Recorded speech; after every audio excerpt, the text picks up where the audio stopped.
mengkritik-kritik pemerintah, bikin konten kan itu kan bukan sesuatu yang aman. Orang itu kan itu bisa, apalagi untuk orang yang masih awam ya.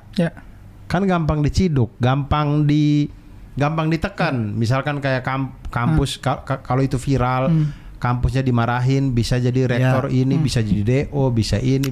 Maksudnya kenapa berani? Gitu. Kenapa berani gitu? Kan kalau Najwa Shihab berani, ya dia dipucuk. Dia ada apa-apa dengan dia, orang bisa lihat gitu, bisa protes dan bisa bersuara lah. Betul. Nah, sesimpel pikiran gue tuh mau kayak gitu bang, karena gue ngerasa nggak aman kalau gue jadi kayak satu titik yang mungkin nggak punya suara gitu. Jadi ya meskipun hari ini ya kita juga udah bersuara tapi nggak didengar, tapi setidaknya ada yang mendengar.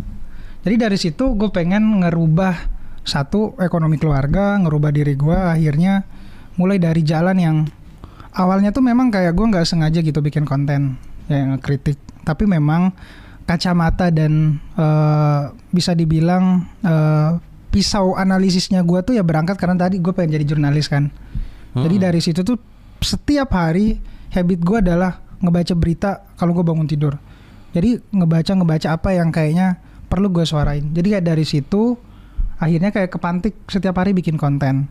Dan yang tiba di titik dimana kayak ketika gue bersuara, justru di situ adalah gue pengen akhirnya nggak gampang dikriminalisasi. Gue pengen akhirnya ya gue nggak gampang apapun yang terjadi tuh kayak gue punya power lah, karena yang gue butuhin ketika gue di kampung kayaknya gue mesti punya power yang cukup untuk ya menyampaikan sesuatu, dan satu-satunya jalan yang gue lihat pada saat itu yang bisa nge-cut banyak jalur ya di sosial media.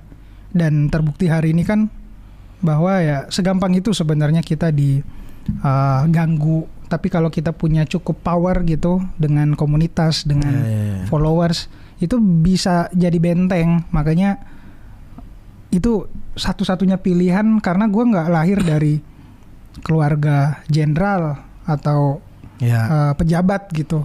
Nggak ada backingan lah ya, kasarnya tuh nggak ada backingan. Jadi ya backingan itu sendiri ya lu ciptakan lah. Ciptain dari berarti situ. Emang